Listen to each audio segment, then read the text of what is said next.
We are turning a page in our fight against the COVID virus. Good evening. First at 5, a major step forward in the pandemic.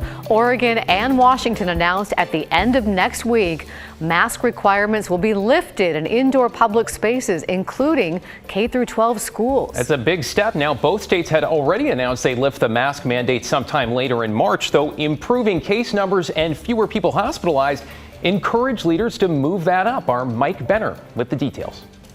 At the present pace, hospitalizations could fall below pre-Omicron levels by next week. Citing declining case rates and hospitalization, State of Oregon epidemiologist Dr. Dean Seidlinger makes a major announcement.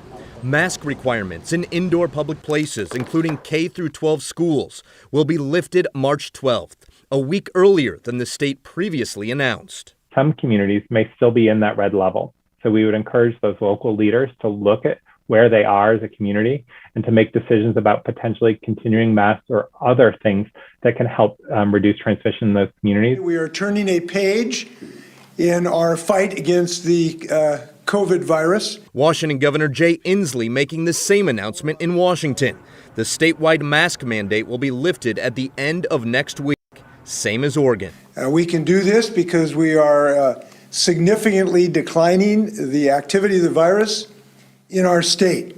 This is good news. That good news, as the governor calls it, comes 2 years after the first COVID-19 diagnosis in Oregon. Dr. Katie Scharf, chief of infectious disease at Kaiser Permanente, made the diagnosis. Thinking back 2 years ago to when, I diagnosed the first case, it was the sense of like, this will be something quick. Turns out it wasn't quick. Life as we knew it changed to include widespread masking, a mandate that'll be lifted in the Pacific Northwest late next week. We are not in the same place that we were 2 years ago. We have a lot more tools to fight this pandemic. We have vaccines that we know are safe and effective. We have new treatments for COVID. We have a lot better access to testing. And, we have such a better understanding of the disease. All of that is true, but so too is the idea that many will find the lifting of the mask mandate unsettling. As we move forward, we need to treat each other with patience and grace.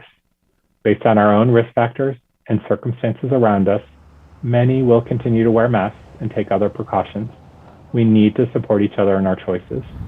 It's worth mentioning that Monday's announcement does not apply to places like healthcare facilities, public transit, jails, and prisons. Masks are still required there and will be for some time. I'm Mike Benner for KGW News.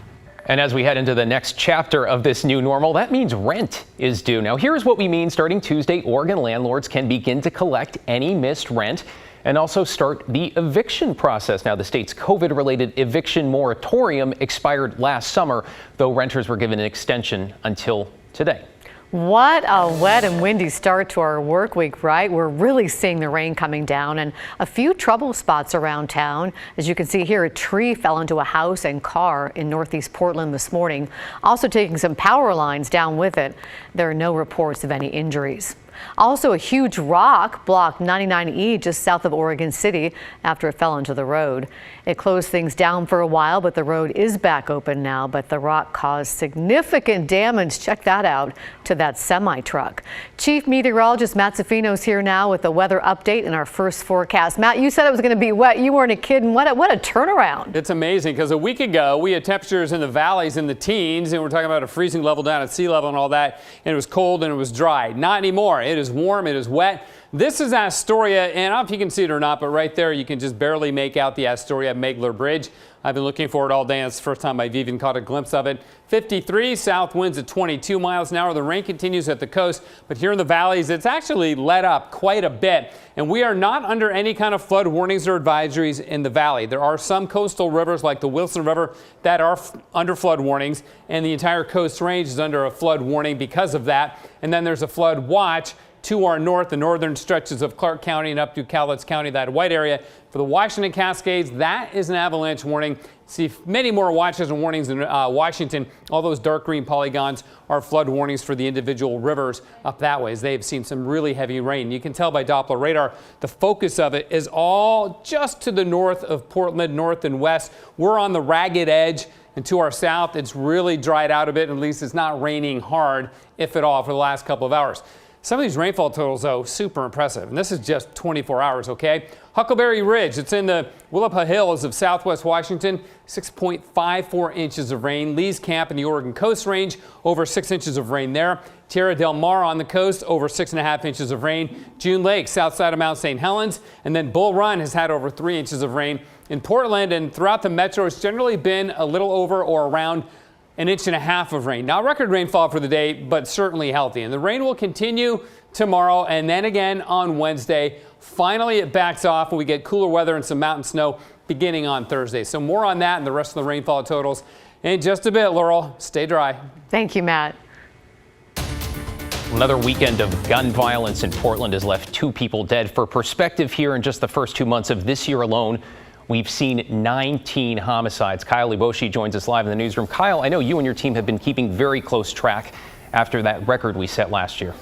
The numbers really are staggering, but it's important to remind ourselves for every victim, there's a family and there are friends who've lost a loved one. Early Sunday morning, an ambulance carried away one victim. The man later died at the hospital. His name has not been released. Police responded to the 4800 block of Northeast 103rd Avenue after reports of shots fired in an apartment complex in the Park Rose neighborhood. Several people were detained by officers and the suspect remained at the scene. No word if charges have been filed. This was the second homicide in North Precinct in less than 10 hours. Another man was shot and killed Saturday night in a parking garage in the Lloyd district. No arrests have been made. Portland police have highlighted some of the work being done by the new FIT or Focused Intervention Team, including confiscating guns and making arrests. But they face a daunting task. In the first 2 months of this year, there have been roughly 230 shooting incidents in Portland. That works out to almost 4 shootings a day. Wow, that is staggering. Thank you, Kyle. Residents in one Northeast Portland neighborhood are concerned with just how large a camp has gotten inside Normandale Park. That's the same park where there was a deadly shooting earlier this month.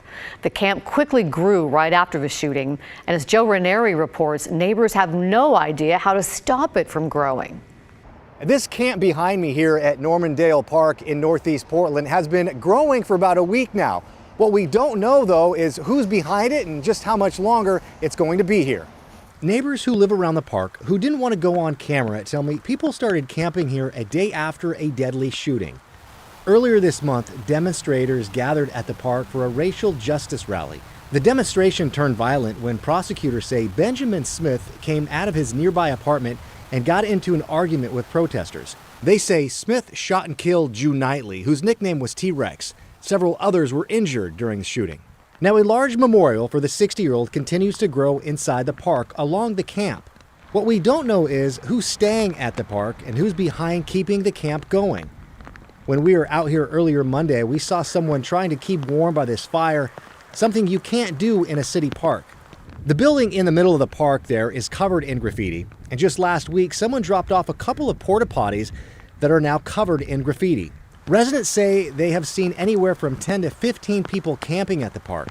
They've also seen people drop off food and firewood for the campers. I did reach out to the Parks Department, who said this in a statement. Portland Parks and Recreation staff will continue to follow the direction of our Commissioner's office and our management regarding Normandale Park. When the time is right, staff will address maintenance and repair issues.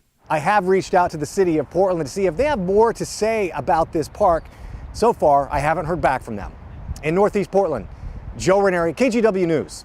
And we'll continue to follow that. Also developing tonight, Portland public school officials are looking for the person or people who vandalized an elementary school. Officials say someone broke into MLK Junior Elementary in Northeast Portland over the weekend. The vandals then spray painted racist hate speech and symbols all over the main floor. They've since been cleaned up, removed, and security at the school has been stepped up. Now, anyone with information should contact school staff or call the Portland Police non-emergency line.